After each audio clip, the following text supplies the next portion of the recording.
Imagine being certain you're about to die in a plane crash and somehow surviving.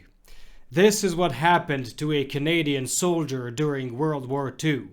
Stay tuned to hear this amazing story. Before we continue, we would like to express our sincere gratitude to our protected children of Padre Pio.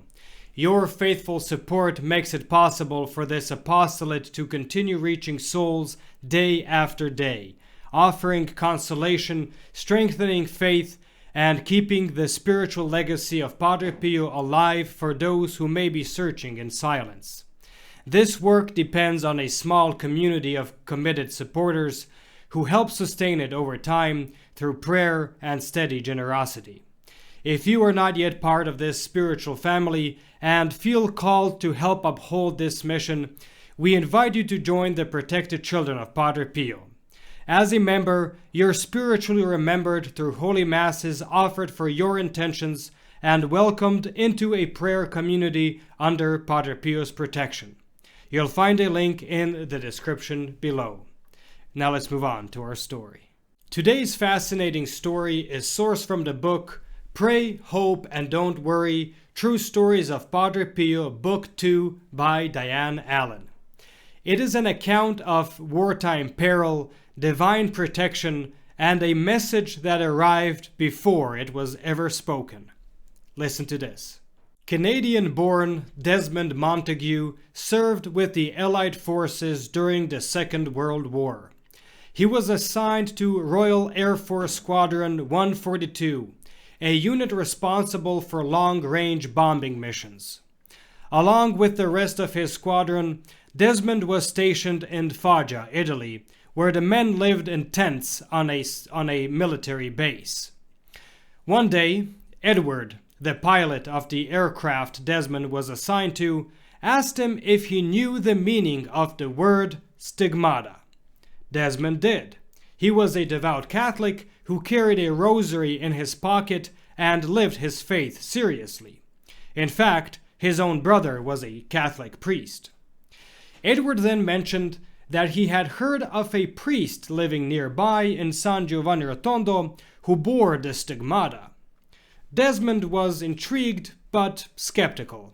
He found the story hard to believe. The following day, Desmond and his close friend Lyle, a fellow Air Force officer, decided to see for themselves. They set out on foot from the airfield to San Giovanni Rotondo, a journey of nearly 40 kilometers or 25 miles. Because of the heavy wartime bombing around Foggia, there were no proper roads left. They walked over hills and embankments, crossing dry and desolate terrain. When they finally arrived, to their surprise, the first person they met was an American woman named Mary Pyle. She confirmed what Edward had told them. The priest's name was Padre Pio, and yes, he bore the wounds of Christ. She then asked, "Would you like to meet him?" The two officers gladly accepted.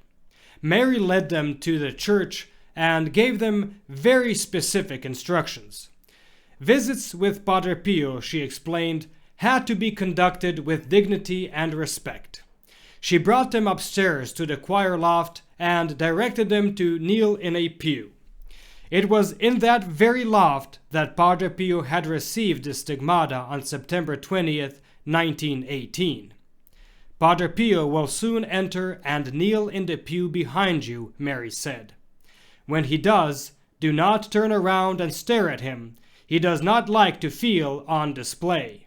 Soon, they heard him enter. Just as Mary said, Padre Pio knelt behind them. They could hear his quiet voice and the soft sound of the rosary beads as he prayed.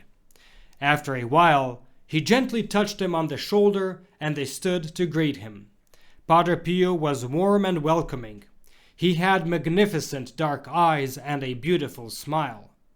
Though trying to be discreet, the two men could not help but glance at Padre Pio's hands. They noticed that he wore brown woolen half-gloves which covered the wounds completely. Padre Pio gave each of them a small crucifix, blessed them, and before saying goodbye, affectionately patted them on the head like a father patting his sons. They understood that he would watch over them. A short time later, they returned to San Giovanni Rotondo and attended Padre Pio's Mass. Though they didn't speak with him that day, they brought jam, sugar, and tea for Mary Pyle and the friars, knowing how scarce such items were during the wartime. The next morning, Lyle awoke feeling ill. He was diagnosed with malaria and hospitalized immediately. That very evening, Desmond's crew was scheduled for a bombing mission to Budapest, specifically the railway yards. Lyle, who was their bombardier, had to be replaced. The crew departed on April 16, 1944. It was considered a routine mission. Using celestial navigation, they successfully bombed their target and set course back to Foggia. The night sky was clear, the stars were shining like jewels. Suddenly, their aircraft was fired upon. Within seconds, the plane spun violently out of control. Over the intercom came the command, "Emergency, all jump." Desmond tried to attach his parachute, but the simple task proved to be impossible. The sudden change in altitude and the strong gravitational forces prevented Desmond from moving his arms. He was pressed against the wall of the plane. Certain he was about to die, he whispered a short prayer. "Jesus, Mary, and Joseph, help me." Then he lost consciousness. When he awoke, he was stunned to find himself on the ground, wrapped in his parachute. He had no explanation. He knew with certainty that he had not been able to clip it on. He had a deep cut on his leg and his face, and several teeth had been broken off. Other than that, he was in remarkably good condition. Every other member of the crew had died in the crash. Desmond quickly buried his parachute, not wanting the Germans to suspect that anyone had survived the crash. He then made his way towards an isolated farmhouse he could see in the distance and knocked on the door. The farmer and his wife who answered were very kind to him. The woman cleaned the wound on his leg and face, while the man handed him a glass of some liquid. Grateful, Desmond drank it, only to feel a fierce burning in his throat and stomach. It was straight vodka. Though kind, they were clearly afraid. Helping an Allied soldier in German-occupied territory could cost them their lives. Desmond hoped the farmer would help him escape by directing him to the partisans resisting the German occupation. The farmer left Desmond in his wife's care and stepped outside. Soon after, the farmer returned, not with partisans, but with German soldiers. Desmond was arrested on the spot and would spend the next 13 months in prison of war camps across different parts of Germany. As the war ended, his camp was liberated by General Montgomery's troops. Desmond returned home to New Brunswick, Canada. When his mother saw him, she said with confidence, "Desmond, it was the priest in Italy who saved your life." After his first trip to San Giovanni Rotondo, Desmond had written to his parents describing in detail his visit. He also sent them a photograph of Padre Pio. As you can imagine, his reunion with his family was joyful. He felt strong, both physically and mentally, and deeply grateful to be alive. Desmond later reunited with Lyle, who had fully recovered. Lyle went on to complete 60 bombing missions, an extraordinary survival given the mortality rate. Holding the crucifix Padre Pio had given him, Lyle said, "Desmond, it is because of Padre Pio that we are both alive."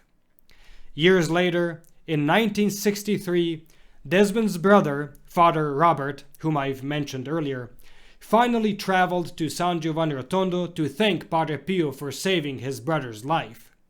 Concerned about the language barrier, he arranged for a translator.